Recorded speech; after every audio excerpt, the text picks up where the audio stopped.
Okay, assalamu alaikum. আপনাদেরকে স্বাগত জানাচ্ছি স্কুল অফ হোপের পক্ষ থেকে। So today we will learn the first chapter of our journey about spoken English. Okay. কলমেও দাগ পড়তেছে না. That is pathetic. ঠিক আছে।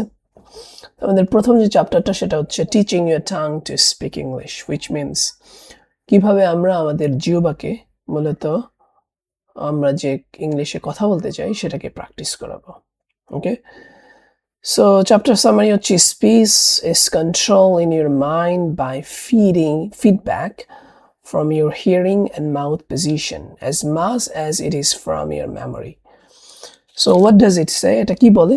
চ্যাপ্টার সামারি হচ্ছে স্পিচ অর্থাৎ কথা বলা is controlled, এটা নিয়ন্ত্রিত হয় in your mind আপনার মনে by feedback, একটা প্রতিউত্তর আসার মাধ্যমে from your hearing, আপনার যে শোনা কথা, and mouth position, এবং আপনার যে বলার ভঙ্গি, as much as it is from your memory, এটা ঠিক একইভাবে গুরুত্বপূর্ণ ঠিক যেমন আপনার কি আপনার যে স্মৃতিশক্তি সেটার মতোই। অর্থাৎ আপনি যে কথা বলবেন ইংরেজিতে সেটার জন্য আপনার যেমন একই সাথে আপনার মেমোরির দরকার আছে, ঠিক একই সাথে আপনার যে শোনা এবং বলার যে ভঙ্গি সেটাও কিন্তু সমানভাবে গুরুত্বপূর্ণ। The next sentence, if you want to speak fluent English, যদি আপনি অনর্গল ইংলিশ বলতে চান, it is just as important to retain your tongue as it is to train your memory. আচ্ছা, একটা কথা বলে নিই, সেটা হচ্ছে আপনি খুব ভালোভাবে, আপনি যদি একদম বেসিক লেভেলের হন, আপনি যদি আমি প্রত্যেকটা শব্দ ভেঙে ভেঙে আপনাকে বুঝাবো, তো সেক্ষেত্রে আপনার যেটা উপকার হবে যে আপনি এই যে প্রতিনিয়ত আমার ক্লাসগুলো যদি আপনি দেখেন, সেক্ষেত্রে আপনি যে এই যে প্রতি শব্দের অর্থ আপনি জানবেন ভেঙে ভেঙে আপনাদেরকে বোঝানো, এইটা শোনার মাধ্যমেই কিন্তু আপনি এক ধরনের কি ইজিলি আপনার ইংলিশটা যে হিয়ারিং এর ব্যাপারটা ক্লিয়ার হয়ে যাবে। তারপরে আপনি বলতে শিখবেন, আপনি যত শুনবেন এরপর আপনি চেষ্টা করবেন কিছু কিছু বলার। সো এভাবে আয়ত্ত হয়ে যাবে। এই কারণে আমি আপনাদের প্রত্যেকটা শব্দ ভেঙে ভেঙে এখানে বোঝানোর চেষ্টা করব। Okay, let's go to the next. So if you want to speak fluently in English, যদি আপনি অনর্গল ইংলিশে বলতে চান, it is just as important to retain, আপনার এটা খুবই গুরুত্বপূর্ণ। টু রিটেইন মানে হচ্ছে অর্জন করতে হবে অথবা আপনার সক্ষমতা অর্জন করতে হবে, ইয়োর টাং, আপনার জিহ্বাকে, as it is to retain your memory. অর্থাৎ আপনার একই সাথে আপনার যেরকম জিহ্বাকেও আপনার এটার অর্জন করতে হবে, জিহ্বার যে সক্ষমতা অর্জন করতে হবে, ঠিক যেভাবে আপনার মেমোরির সক্ষমতা অর্থাৎ ভোকাবুলারি জানা এবং অন্যান্য ইংরেজির শব্দার্থ জানা, এগুলো আপনাকে অর্জন করতে হবে।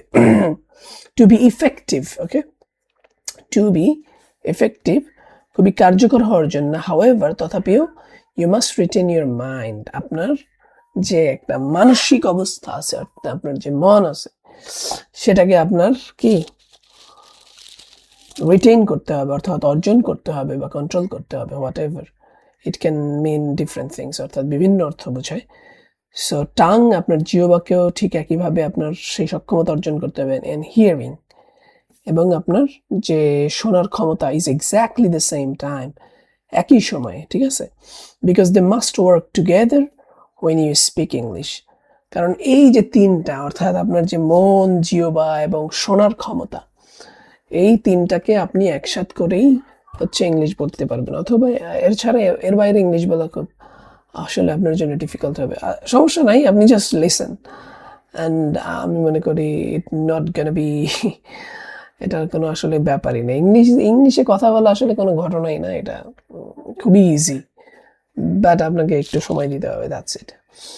So why have studied English, এখন কোশ্চেন হচ্ছে তাহলে এই যে এত বছর ইংরেজি শেখা, studied English so long in school without learning, আপনি যে এত বছর ইংলিশ শিখলেন, সো লং, এত লম্বা সময় ধরে ইন স্কুলে, উইদাউট লার্নিং, এটা শেখা ছাড়া, টু স্পিক ফ্লুয়েন্টলি, অর্থাৎ আপনি যে কথা বলা শেখা ছাড়া, অনর্গল যে বলা ছাড়া আপনি ইংলিশ শিখলেন কেন? It is because এর কারণ হচ্ছে your teacher have tried, আপনার যে শিক্ষক ছিল সে চেষ্টা করেছে to train your mind, আপনার যে মস্তিষ্কটা আছে এটাকে মূলত ট্রেন করা হয়েছে লেখার জন্য with written exercise, মেইনলি বলার জন্য করা হয় নাই। অর্থাৎ আপনি জাস্ট লিখে যাবেন এই যে এক্সারসাইজটা এটাই করানো হয়েছে উইদাউট রিটেইনিং, ওই সক্ষমতা অর্জন করা ছাড়া ইয়োর টাং, অর্থাৎ আপনার যে জিহ্বা আছে সেটার সক্ষমতার জন্য এক্সারসাইজ করা হয় না, মূলত এক্সারসাইজ করা হয়েছে আপনার যে রিটেন, অর্থাৎ শুধুমাত্র লিখিত, সরি আমার কলমে দাগ পড়তেছে না, that is pathetic I think, let's try again. Hi hi ইন্নালিল্লাহ, this is so weird man, why, কেন কেন কেন কেন, কি যে মেজাজ খারাপ হয় বলেন।